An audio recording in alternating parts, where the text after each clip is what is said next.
I feel like when I just about had started my career, that time there were costume designers that created looks for individual actors from the point of view of their character, and yet kind of creating a sort of a fashion statement for the masses and people to follow. But the beauty of that time was... But this was for the screen, for on-screen. But at that point there was a beauty where they were specifically making it to that particular actor. I saw a lot more style coming out at that point.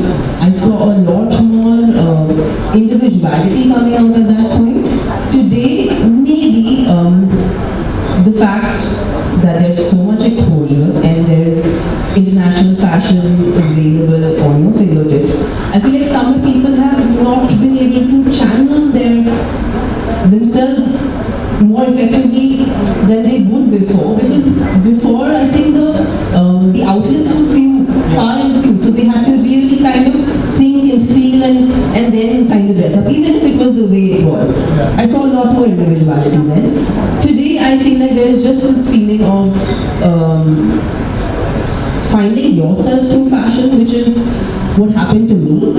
And there came a point that this line somewhere got blurred, where what was happening in the movies and what was happening in the fashion industry kind of blurred.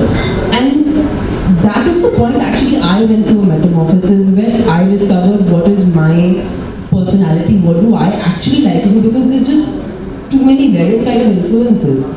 So I think for an actor today, what's most important is to, and also maybe our job is to play different characters. So we have the ability to change and become something every time, which is something new. But what's even more difficult is to still retain your personal character, to still retain your sense of self.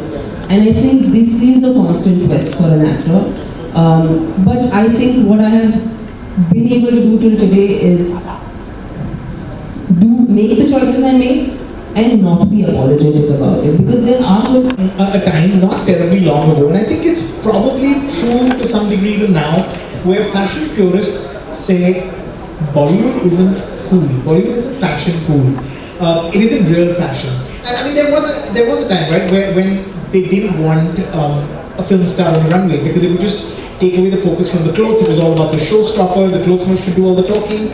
It's a very Namrata question. Well, I will admit I did do some research with her last night. What changed? Well, you're right. I think for a very long time the supermodel was the supermodel and an actor was an actor, and they both stood their ground very firmly in their respective professions. And I think somehow we just went into, and I'll tell you something, Rajiv, we may like it or not, but I think in this country only two things really work: Bollywood and cricket, and shadis. So and Shraddh. Let me tell you, you can say that I'm following this trend and that trend, but if the Shraddh is on, dude, you're in for trouble. I can tell you that. Okay, so you can have the best collection in the world, but if it's not the time for it, no one's buying it. I think somehow the supermodel got exhausted, and then we had, I think I always say the last of the supermodels were what? Candice Pinto and Carol Gracias and that lot, and I loved working with them. I loved having them in my clothes. But I didn't get to work with the OGs, as they say. I didn't make my debut by then. But I think somewhere they got exhausted of, the runway itself got very exhausting. That same banquet, runway, same backdrop, only this LED is changing in the back, and then your clothes are coming out one after the other. I think it just got exhausting for people. I always thought fashion shows were a parallel universe you take the audience into. And somehow we stopped doing that because just the frequency of shows, the number of shows got more and more and more. And then suddenly every design house and designer started to wonder, okay, how do I grab more eyeballs? And that's where Bollywood stepped in. And then suddenly now it's also. But I think that most of the time designers are mindless about their choices in Bollywood. It's a very, who's available in what rate. That's right. And who will fit my clothes and who's going to have more social media followers, and I will take that person. I think that person has to be an expression of what your brand stands for. And that is lost. So take us through the campaign that you just did with Kareena. It was a smashing campaign. Why was she the right person? What was the thought behind that? And what did you do for your business? You know, she was the right person because nobody that I spoke to, like Tamannaah said, if you want to make the worst mistake, ask everyone. So I asked around and everyone said Kareena is not, you don't think of her as the bride. And I said, that's why Kareena will be my bride. And I am very I like working with actors who are also incredibly powerful human beings, who have something to say in their personal life as well. Because I think that actors' lives don't stop on cellulite. They always carry forward. They become icons. You want to live like them, dress like them, eat like them. And I want to do all of that like Kareena. She makes me aspire to wear different hats, just take on different roles. And with so much ease, she's so comfortable in her body. There was not one question about shoot me from this angle, this is my better side, I look better, like nothing.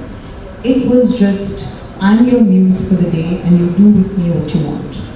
And I think at that stage in her career, where she is, she could have very well commanded a room and said, you shoot me, I call the shots. But I think for me it was important that I like the human more than I like the actor. And that the human resonates with the people who buy my clothes. We're not a brand that is overly commercial in that sense. We've always been a little bit niche. We do things like the off-center, like I say.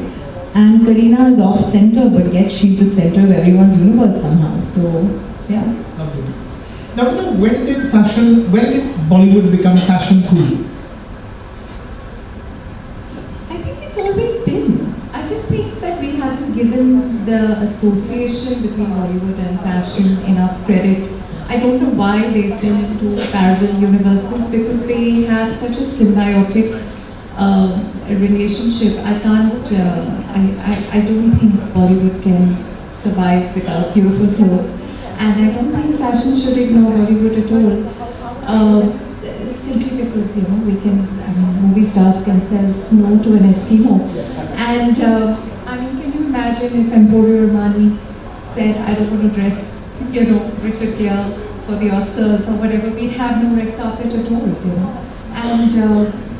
And I think now, designers have come to a point where they will do anything and everything to sort of dress a movie star, any movie star, whoever's available, whoever they can afford. But other than the red carpet and other than dressing up people for events and for Instagram, the relationship that costumes have with cinema is the cinema itself, right? So I don't think that the two can be or should be thought of as independent of each other. They're very, very interdependent, I think. So to all of you, does fashion influence films or films influence? What came first, the chicken or the egg? I think films influence everything. In this country at least, right? In this country, they do, and it's probably a thing of the West where you have both sort of going hand in hand. But I think fashion somehow, and I'm talking about the current scenario and the current the boom of OTT and everything. I think fashion has become a little bit more of a front runner only because it's kind of like a mirror to society. And you can really tell what a society is feeling going through what the women are going through in society, how they're feeling through the way, you see fashion brands dress women and the way you see them style people. Like we've become a lot braver. Fashion's become so brave in this country. It's no longer just about a certain look. It's much braver. Also, it's been given credit now, which it wasn't given earlier. I think the National Award for Costume Design is not a very old thing. It's probably just 10 or 15 years old. And I think fashion was not taken seriously and costume was not taken seriously, but it's such an important part of the movement. I think as time elapses, whichever medium is the most strongest is going to slowly and steadily change the way we consume fashion. Fashion was very much a part of Bollywood, only that we were creating it differently. And of course, the best of costume designers were exposed to fashion all over the world, and they were bringing it to us, and we didn't even know about it because we never had those books to read, we never had runway shows to watch. So how we were watching their interpretation of fashion was through movies. And then the moment technology moved and we had exposure of everything that's going on in any part of the world, slowly that kind of became together, and now it's just, it's exploded, I think. There's too much. It's really, I don't know if it's a good thing or not, and I don't know how to take yourself away from it, because it's like you love watching it as well, and you should also not watch it so you can create something of your own. So I don't know, and maybe it's a good question, it's a good Masaba question. How do you, when you look at so many things that exist outside, how do you go back inside and create something new out of that? I mean, where do you get the inspiration from? Because as creative people, we need something, some food for thought, some food for creation. Some silence. Some silence. Some blackness. No, but you know, I think, to be honest, we're not really inventing the next pair of jeans. I'll tell you that, I'm very honest about that. Nor am I inventing the next white shirt, which everyone's going to wear. There is a template. You know, when it comes to bridal, there's a template. When it comes to ready-to-wear, there's a template. When it comes to India, I mean, the A-line kurta is the template, whether we like it or not, you know. And we can say fashion this and trend that and this forecast and that, but at the end of the day, the A-line kurta with the legging is the A-line kurta with the legging. It's like couture for this country. We love it, and Indians love it, and comfortable fabric, you know. So I think it's tough to. For me, it's very hard because I'm I'm very active on social media. And I sometimes find it so hard not to be constantly influenced by something. And I think that, oh, is this the way things are going? Then I may as well follow their lead. But then I do have a little fun. I have a little cocoon where I go away, and that's where I have my fun. And that's where I don't make any money off it, and I have my fun. So yeah. Now, I want to take off from something that Namrata said, and I want to ask you, Tamannaah. She said costume is such an important part of Bollywood, of film. And it's true, isn't it? I want to get your sense as an actor. The designer I mean, how much of what you're wearing, what your character's appearance is going to be, and I largely mean costume, becomes your in for understanding that person that you're going to be playing. Is costume a big part of helping you become that character? Understanding what she's going to wear, is that a great way to sort of figure out who this person is and how you want to play them? So nowadays how I do it is I first try to figure out what I think the character is, and then I try to figure out how would this character dress. And then there are these points where we talk as much as possible to the costume designer on board that project to actually create something that is what the character we think would be. And somewhere, it has to feel natural to me as well. If I'm playing that part, I have to make it my own. And I have always firmly believed the moment you walk onto a set with that costume, whatever that get-up is, I think if you get it right, I think 50% of the battle is won. And then, of course, you can enhance it with everything, your heart and soul and your blood that you put into it. But I think 50% of the battle is won if you get the look right. Masaba, have you done films? Do you design? Do you work on? Listen, let's not talk about it because Rather forgotten. It's a bit traumatic. But I'll tell you my biggest regret in life is, and I only have one regret because I don't regret anything. It's I couldn't do Mr. Bhansali's Ramleela. I was offered to do costume for that, and I couldn't do it for various reasons. And it is the single greatest regret of my life. And at that time, it was meant to be, I think, Kareena and Ranveer in the lead, and we got down to it. I mean, we started thinking of let's go to Kutch and get the costumes and the fabric and this and that. But it was my greatest regret. And also I think I'll never forget that phone call. But no, I never did film after that. I don't think that I'm cut out for it, Rajiv, to be honest. I see how costume designers go through the process of a film. And I think you can either do that and have a very strong team do that, or you can run a brand in a label. And I think I'm cut out to run a brand in a label.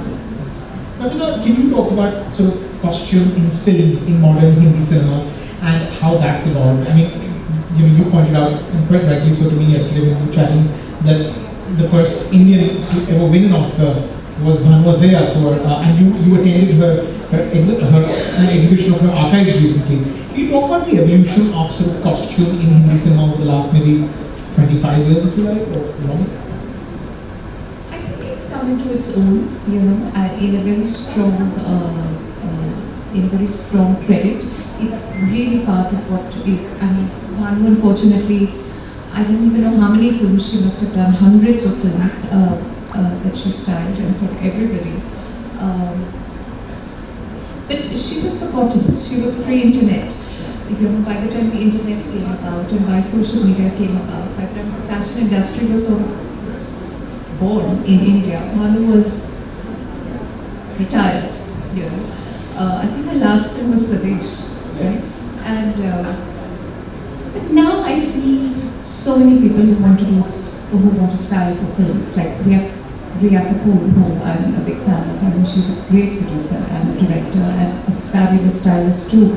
She has a film coming out, and all her films sort of are so playful with their costumes as well. And I cannot imagine giving her problem.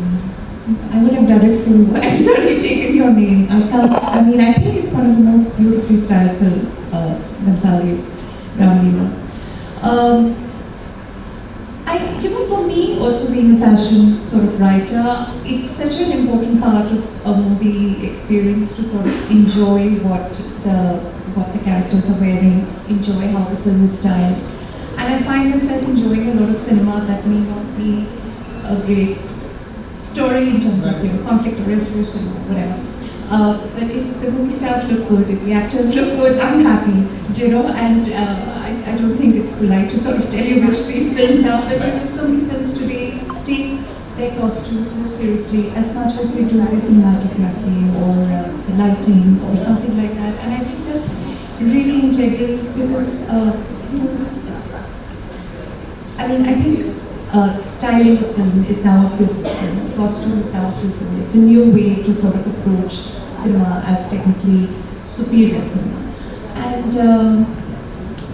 And I was talking to Vinod Chopra a couple of months ago just before his amazing 12th film release, and we were of course talking about costume and how he's done it, and most of his characters are very, dressed as normal people are. And then there was a film that he made, one of his oldest films, I don't know if you remember it, Khamosh. It's not available digitally, but I recently saw it at a film club. And not only were the actors at the time wearing their own clothes, Tamannaah would have been very happy, but they also had their own names, like Soni Rasan plays Soni Rasan, and Shivara Azmi plays Shivara Azmi, and I think Amol Palekar is also himself. Of course, he's a murderer, which is unimaginable. But imagine from that to where we are today, to the glamour that costume sort of brings cinema, to the realism it sort of brings in. And I think actors today are not just, actors, they're also public figures in the age of Instagram. And Deepika Padukone is worth 500 crores, and I don't think all of that is from, her acting. A lot of it is, from her campaigns. So I think looking good and dressing for the part every day, whether you're in the gym or the airport, is such an integral part to the movie stardom today. But is it exhausting, Tamannaah? Well, it's exhausting if you don't enjoy it. So the idea is to start doing things that you enjoy. The moment you start enjoying, like for me, there was a phase where I wanted to dress to the airport. But then there are days I don't want to dress to the airport. There are days I want to wear just a kurta and go, and I do that. Because I feel like your mood is actually a great way to even get inspired. Because I feel like sometimes when you don't have anything in mind, sometimes you come up with something really creative. And I have many a times discovered things when I've been in a lot of constraint. And I feel like creativity comes out of constraint. where you don't have the things you need. So I actually use that as a food for whenever I want to dress up. You know, Masaba, you're an actor as well now, and a pretty good one. Both in the show, Masaba. I would work actors more. What is that like? I mean, do you call the shots on what you wear when you're on screen? Listen, that was really hard not to do. Okay, because I just feel like it was Modern Love. When Masaba season 1, I remember I just I was like, should I be saying that cushion shouldn't be that color? Is that my department? No, it's art. And then someone screams art, you know. And then something else happens, and I'm like, wow, there's so many people just to move a cushion or whatever, you know. On the fashion piece, I did not get involved, and that's the only advice that I asked my mother for. I said, you know, is this my business? She said, no, not at all. Stay out of it. Let people do their job, you do your job. On this set, you're an actor. So I did that, and I had a great time. But I remember in season 2, I wanted to upgrade, you know, everything that we did, everything from the lighting to the set, the costume, everything was just a step up, because I don't think that season 1 was 100% and very openly calling that out. But I remember in season 2 I said, let's just get an upgrade. And we did that, and we had a lot more fun with costumes. So a lot of even the other cast was much better dressed, and I think we learned because this was a new format. On Modern Love, I think that's the first time, and I agree with what Tamannaah said, where 50% of the job of an actor is done when you're dressed to the T, you know, for that part. And I remember in Modern Love, I was playing this girl from Thane, would you believe it? And I was supposed to have like one pair of sneakers and like loose jeans and this boy shirt on top, and my hair was in a ponytail. And I was wearing this liner, you know, that when call it the mummy liner, you know, it's just like, it's thick and it doesn't do anything for anyone's eyes. You know, I'm into the winged liner situation. And I remember telling the director, I said, this is not me. He said, yeah, exactly, this is not you, you're not playing yourself, you're playing a character. And that's when I understood the power of how when you dress a certain way, you dress like the character, it does so much of the job that dialogue even cannot do, you know. Your body language changes, the way the chemistry with your co-star changes, everything changes. And I remember I said, can I just have a little bit of a flick? Can I just have a little bit more contouring? He said, no, you can't. You're just a regular girl, you can't do all of this. So I really believe in the power of costume to do a lot of the storytelling and introduction for a character before the character can even speak a word. And it's very powerful. Tamannaah, what happens when you're in, I don't want to use the word conflict, that's a strong word, but in disagreement, the way that you see this character might be a little bit different from the way that your director does or your costume designer does, and the disagreement is over the visual element of how this character is going to look. What tends to happen? You also bring years of experience as an actor. Is your voice heard as an actor? I think today, yes. But what I like to do, and I love doing this with my team, and as you know, Rajiv, films will always be teamwork. Whether we like it or not, it's not one person's perspective that's being put out there. It's one person's vision, yes, but there are lots of different perspectives, energies that come together to create someone's vision. So I think today's filmmakers are a lot more aware that an actor is actually going to make that character his own. So I do have times where there's a disagreement, and whenever there's a disagreement, what I actually do is, like for example, the skin tone that I have. Recently I was supposed to do a look test for something, and they wanted me to try a warmer skin tone. Which I was very happy to explore because I've done it in films like Bahubali, I've done it in films, a Tamil film called Devi, so I've done it a bunch of times. And because I do believe one must fully transform when a character demands it. But even in the span of what, Bahubali, what, 7-8 years ago, you know, the digital, the way the digital film camera is capturing us today, it can literally see the pores of our skin. So if I am wearing something that's like a layer on my skin, it's going to look synthetic. It's going to look like makeup, and that's a layer between the audience and me. And that was how I felt about it. But I truly feel, because this is a teamwork, we need to make sure that everybody feels the same as we feel. So I went through the process of applying that. Then it was my director himself was like, I don't think this works. So I feel like in films we either convince the other person or we get convinced. And when you know you're saying something that's true and strong, you stand by it and you fight for it. And at the end the film should work. After all this drama that we have put through, the last thing that we're hoping is this movie and this character is liked by people. So that's the main goal actually.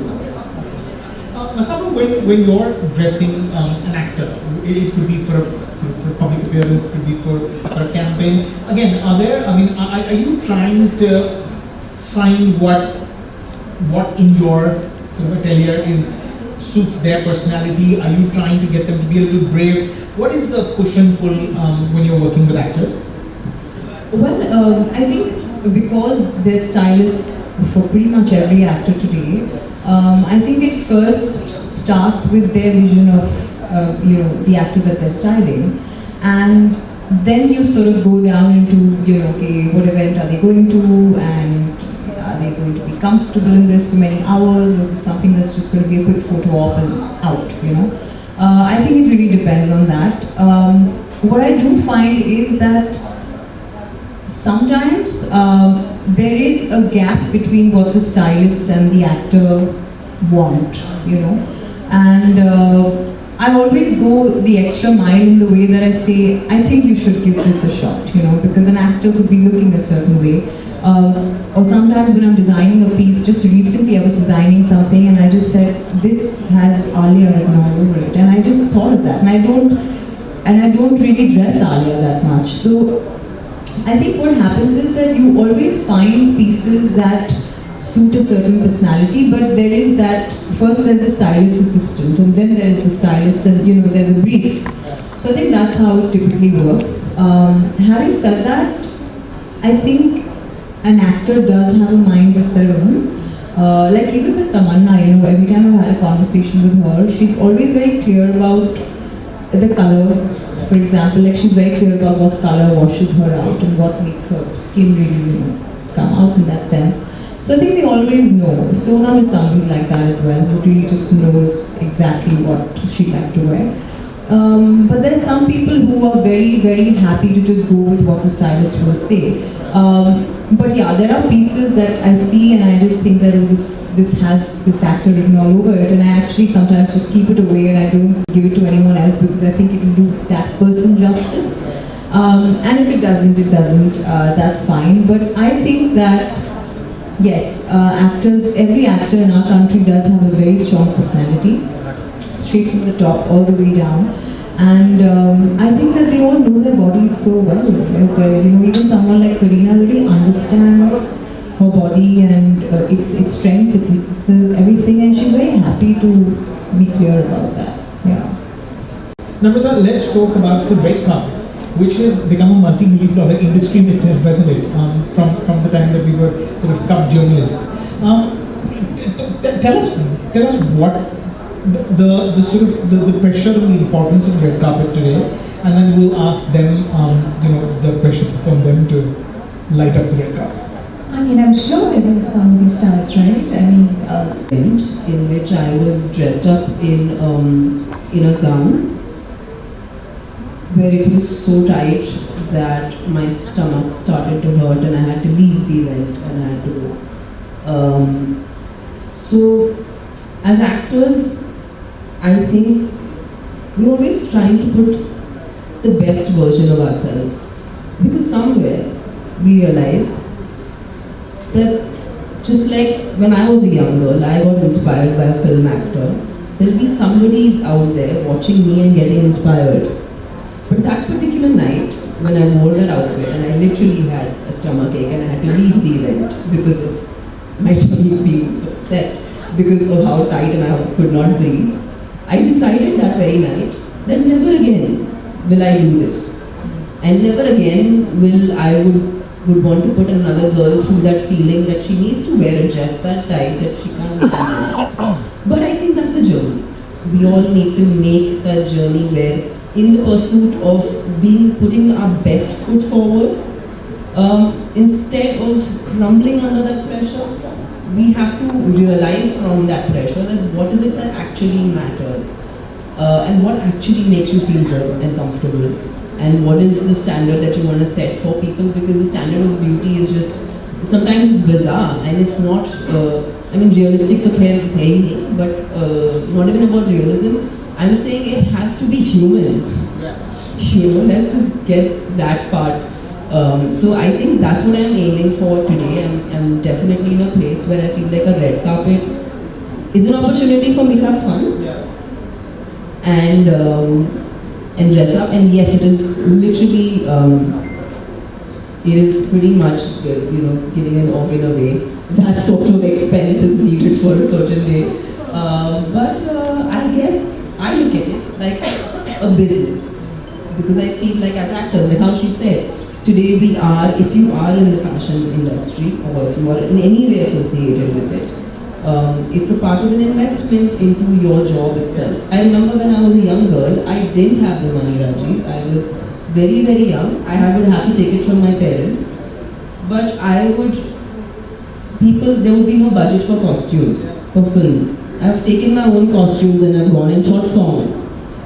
So today as an actor, yes, it's hard and it's not possible for everybody to do it. But if you are in the position to do it, I think a smart business person or a smart potential entrepreneur will always think about, how can I put into my own work, because I am my own work. So honestly, Rajiv, I think do what you can with what your means are. I really believe that, and I think do it more from the point of I think it's going to be hell for everyone's mental health to begin with. To see or to match up to the standard of looking a certain way and having a certain body and having certain hair makeup and jewels all the time. I think I worry about the next generation, because I think that they're only thinking of how do I have the money to get to this. It's scary. How do I live up to this image that I have created for myself on social media? Do it like a job, detach yourself from it, and don't get emotional about it. अगर दिमाग खराब हो जाए, आपका दिमाग खराब हो गया ना, तो रेड कार्पेट क्या फायदा है? What's the point? Why would you want to do anything that you don't have fun doing? Why don't you enjoy it? And I'll tell you, I was this close to my mind going bonkers. Literally, my mother has pulled me out of it, because she said, do you really need hair makeup? You didn't brush your hair as a kid, you don't know how to brush your damn hair, or put on lipstick. So I think it's, when I can do it, I do it. When I don't, and certain days I don't have the energy, Rajiv, to finish a whole day's work. I have about 370 people in my company to deal with all of that, and then come back and sit in a hair makeup chair and get into costume and then and get acidity because of a tight dress. I can't do it, and I don't do it. Some days when I can, like today I really wanted to wear a sari and I pulled out my best sari, from way back, and I said I'll dress up and I'll come for this. But days where I don't feel like it, I don't do it. I never push myself beyond a point where I know it's going to ruin my mental health. That's the most important thing for me. It's okay. I won't be the coolest thing for 1 week. It's fine. It's good advice. I'm going to open it out for questions in a minute, but I thought we'll lighten up a little bit. What's your most embarrassing fashion faux pas that you've committed, to each of you? Wearing white lingerie under a black dress and then being packed with flash. Were you sport about it when they dug into it? Yeah, I think I was. But this was pre social media I don't know how to feel about it now. Maybe I wouldn't do it, obviously. Well, I hope I've learned, but yeah, I think I was quite a sport about it. Namita, your story? I mean, so many to mention, I think. But I'm always the most underdressed person in the room, not to be, but otherwise. That I will take that honor today. Today that honor belongs to you, Masaba. You should have worn a jacket. But yeah, I think I need to dress up a little more and I would be much happier if I did. Okay. Tamannaah, your story? Too many, Rajiv, too many. And it's all documented. I started work at 15, so people have seen me grow up from 15 and 34 today. There's enough evidence of how terribly I failed on the internet. All you need to do is Google me. Yeah, but I'm really proud of it now. I just feel like I've come such a long way. And sometimes when I'm having a low day, I'm actually looking at those images. I'm like, "Itna to kharab nahi tha." I'm like, "Ye to theek hai."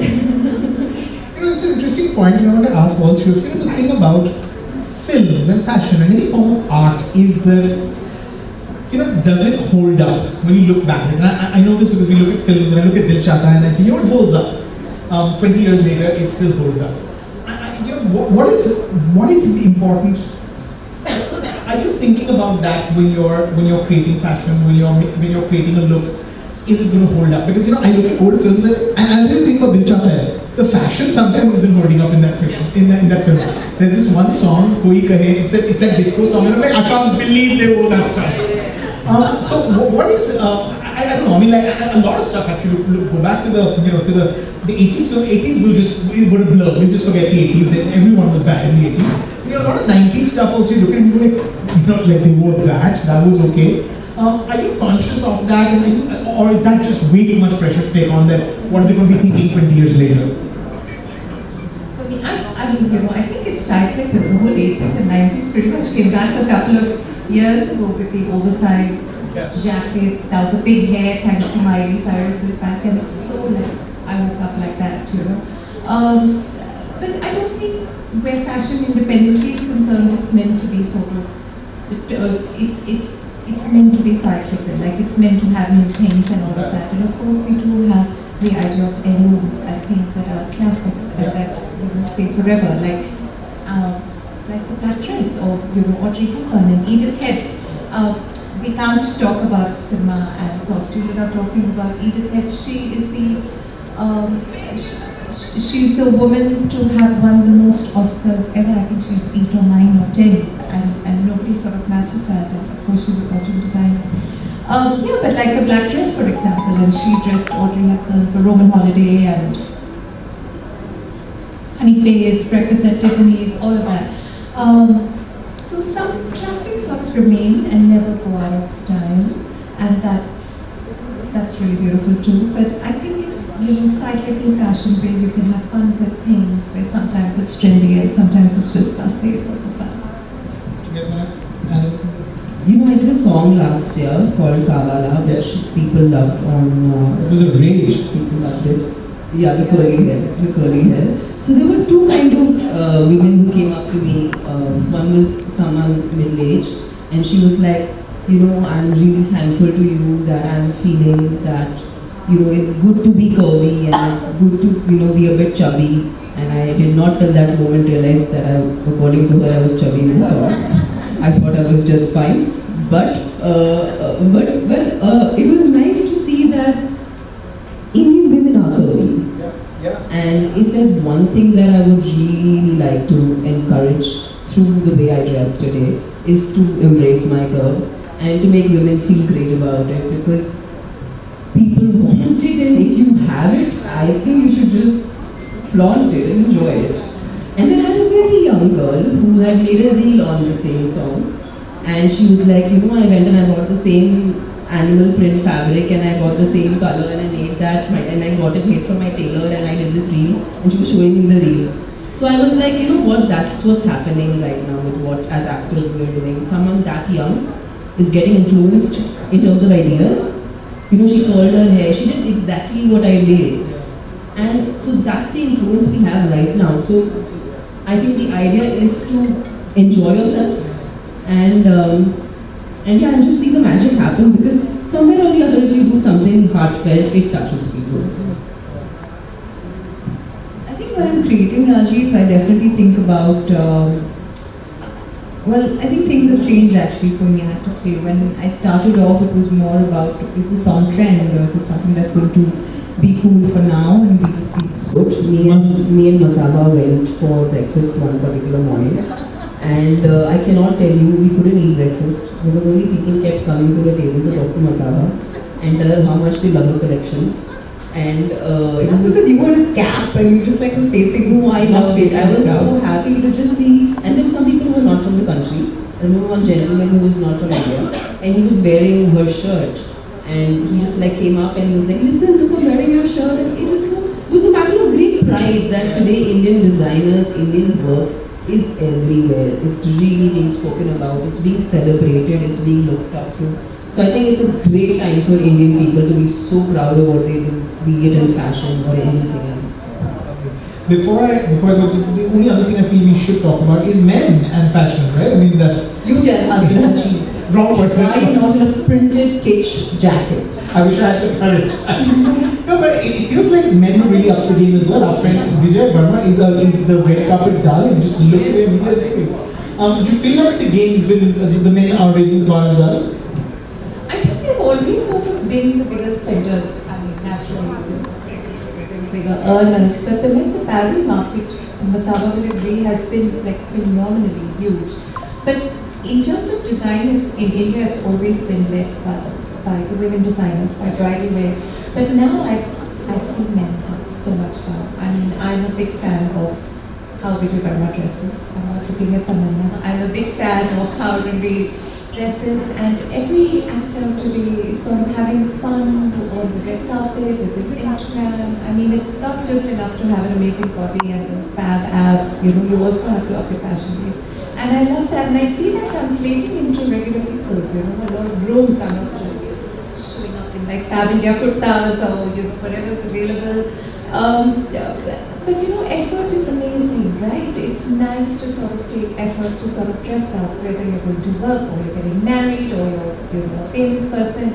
It's just nice to have, workwear, and I love the fact that men are having so much fun with it. You know the one I have to ask, right? Who takes longer to dress up? Actually, what do you think? You're looking a little bit. Of course, him. I take the least amount of time. I'm out in 10 minutes. Okay, we'll open it out to, if anyone has questions, you will raise your hand and we'll send a mic to you. The gentleman there, I think we can take maybe 3 questions. Can we send a mic to the gentleman there, or I can stand up and... just go for it. Okay. So, I'm from Sri Lanka, from Colombo.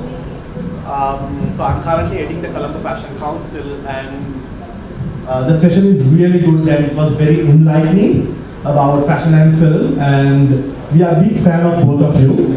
And Masaba, I think, was #1 TV show in Sri Lanka in Netflix.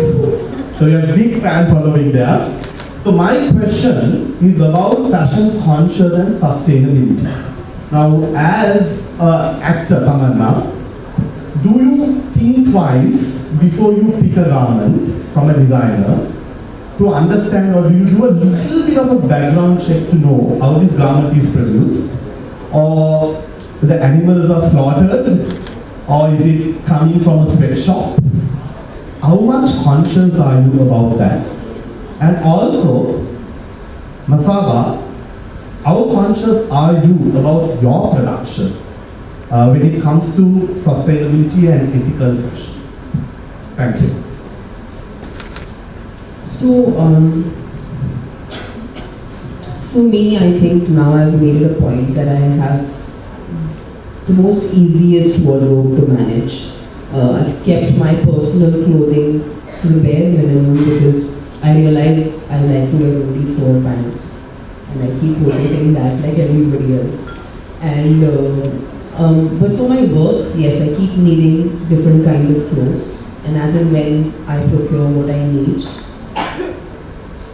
But in today's times, I've actually been interacting with a few designers closely, from Masaba to Rahul Mishra to Masaba Gupta, and I feel like they are people who have been so instrumental in putting out India on the world map.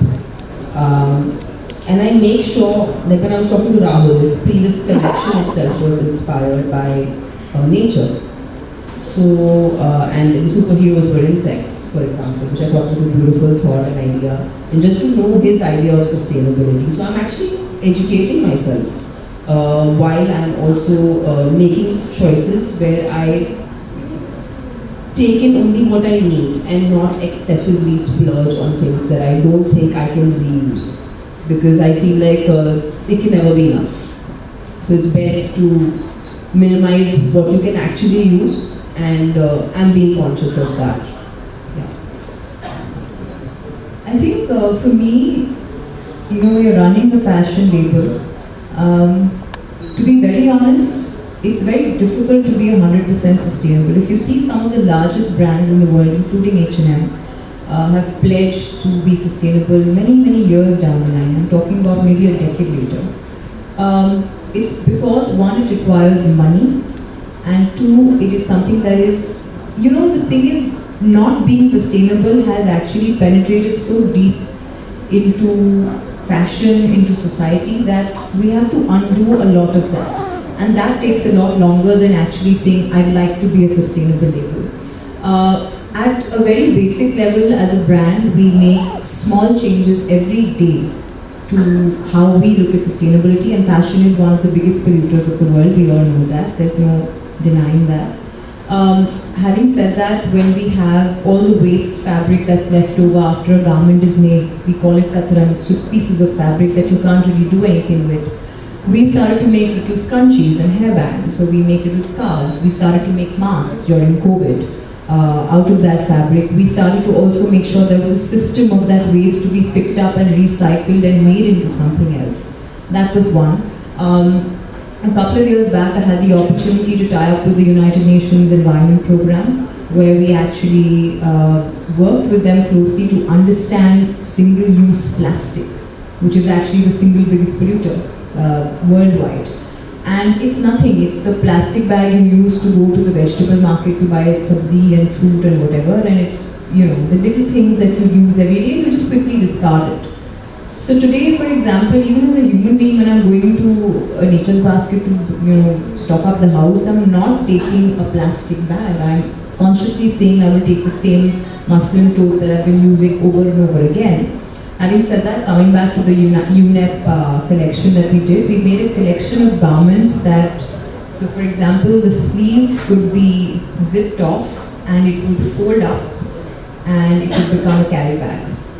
So we had about, I think, a 20-25 piece collection that we did with them in collaboration to educate people about how single-use plastic is the biggest polluter. There are many different types of fabrics which are actually not as big polluters of the world as that. Another thing I'll tell you is in the beauty industry, there's a lot of noise about the cartons that that are shipped when you're buying a single lipstick. For example, you buy a lipstick that big and the carton is that big. Or you buy a nail paint that's that much and you have a carton that's that much. People can say things over and over again about how it shouldn't be that big a box, it should be smaller, etc., etc. The fact of the matter is, if you don't have that big a box and you don't fill it up with bubble wrap and all these things to pad it, your product will come to you damaged. And we haven't reached where our beauty products are, recyclable, the packaging. So I think in small ways we make amends, but to be 100% sustainable, it's a long journey and it's one that we've all embarked on. But I see that it's not something that can happen in the near future, and I don't want to just say it because it's a cool marketing gimmick, but it's a long journey and we've taken it on, and as and when we have the capital, as and when we have the means and we have the acceptance from consumers, we will take it head on. Sorry, can I say something? I feel like India हमेशा से sustainable था. अगर आप पहले देखो जब हमारे बचपन में when we had I remember growing up, I used to wear my aunts and uncles' clothes. I used to love those big t-shirts. I used to take like my my family's clothes. I've grown up with that. And I think I do that today. Today I give my clothes, some of my designer wear to your family. And this is how एक आम आदमी ऐसे sustainable हो सकता है. ऐसा मतलब it is like Masaba said, on a business level it's a different ballgame altogether. There are so many aspects that are not something one can immediately do. But एक आम आदमी sustainable बहुत आसानी से हो सकता है अगर वो चाहे तो. तो आई थिंक जो हम पहले किया करते थे बचपन में हम वही अगर आज भी करना शुरू करें तो इट्स वेरी सिंपल एक्चुअली, उतना मुश्किल नहीं है. If I can add, I don't think sustainability only means waste management. I mean, Indian fashion by its very nature is so dependent on craft, which is so dependent on artisans, whether they're embroiderers or weavers or dyers or printers. So Indian fashion, authentic Indian fashion is very, very sustainable in that so many people's livelihood depend on it. Rural industry sort of thrives on Indian fashion, right? And I think it's one of the most sustainable places to be. As for natural fabrics, I think it's the way to go, and cruelty-free in India actually means something else, because I'm a big advocate of leather. It is the most sustainable fabric that there is. It's one of the most sustainable materials. It lasts for decades, and anything you have that's pineapple leather or faux leather or anything will pretty much fall apart in 6 months and even maybe cost you as much, and you'll just be recycling or throwing that away. But if you see good quality leather shoes, you could wear them for a couple of generations. Right, yes. My question is for you, Masaba. What's your take on FEF, India Fashion Week? Okay. Well, it's such a great initiative. I think it's your 4th year. Yes. Am I right? Okay, good. It's your 4th year, and I think just for the limited amount of time that you guys have been doing this, and I think a panel discussion is always nice to add as a layer to the awards which are happening tomorrow. But I think it's always nice to have meaningful conversation with esteemed panelists and Rajiv himself as well, and talk about things that matter, talk about the future more importantly. And I think for not just for me, but I think for everybody here, it's been a big learning today to come here and just think about all the choices that we're making as creators or as consumers, or just as an audience. So I think it's lovely, and thank you for having me. Can we please have a round of applause for our panelists and our moderator? I would also now like to call on the stage Mr. Sanjay Nigam, founder of Fashion Entrepreneur Fund, to please come on the stage and present a small token of appreciation to our panelists and our moderator. Round of applause, ladies and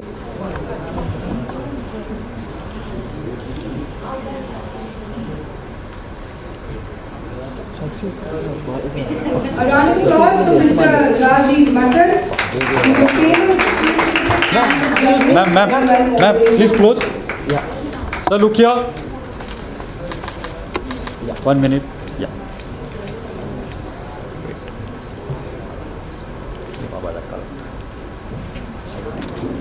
A round of applause to Ma'am, Mr. Ma'am, look here. Center. Sir. who is a renowned actor and has won accolades with Telugu, Tamil, and Ma'am, look here. Camera look. Sir. Can we please have a round of applause? 1 minute. 1 minute. Right, this is the acting, creative, and for all of us here today. Sir, look here. Applause for Sir. Ms. Masaba Gupta, also very famous.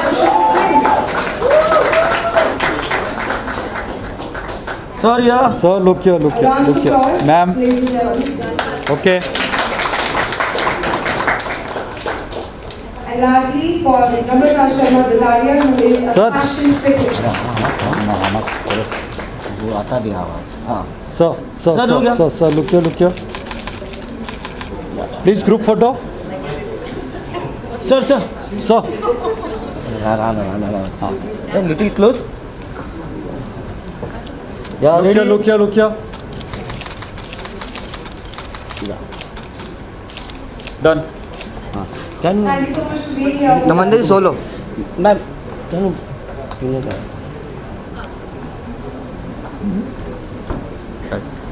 हमरे इथं थांब इथेच थांबू नाही, पुढे जाऊ नको. तू बिलकुल जाऊ नकोस उभा पण नको राहूस आता मीडियाला तुझा फोटो हायलाईट उद्या टाइम्स ऑफ इंडियाच्या फ्रंट की हा मध्ये आला आमचा दादा आहे आमचा दादा आहे सो मैम आप दोनों तीनों का मैम थोड़ा आगे आइए ना मैम हाँ बस बस बस बस okay yes ready ma'am look here ma'am yo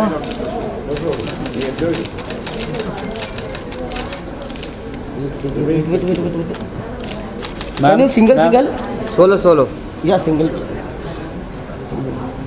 yes ma'am या ma'am Tamannaah ma'am thank you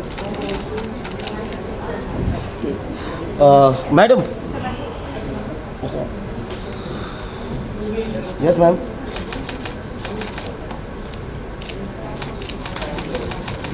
thank you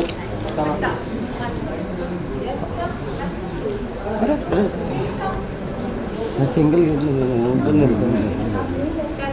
कर लो राजू कैमरा कैमरा बता दादा भाई कैमरा नीचे करो ना चल फुल फ्रेम में लेते आप फ्रेम लेते okay ma'am yo solo ma'am yo solo photo a single picture आपका ही रहेगा मैम या रेडी मैम यहाँ देखिए सेंटर या वेट थैंक यू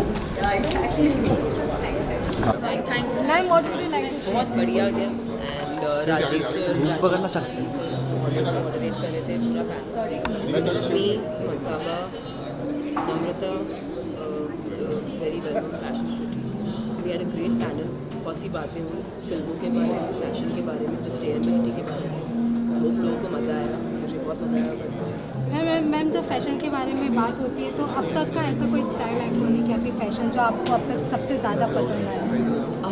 मुझे मेरिल स्ट्रीप बहुत पसंद है अब पहले से अभी और what is special for you क्योंकि आप लोग सेलिब्रिटी लोग आपको फॉलो करते हैं तो आप उसे कैसे it's a way of expressing yourself हमारी क्रिएटिविटी दर्शाने का एक और तरीका मैम अपने अपकमिंग प्रोजेक्ट्स के बारे में कुछ वो अगली बार हम मिलके बात करें थैंक यू सो मच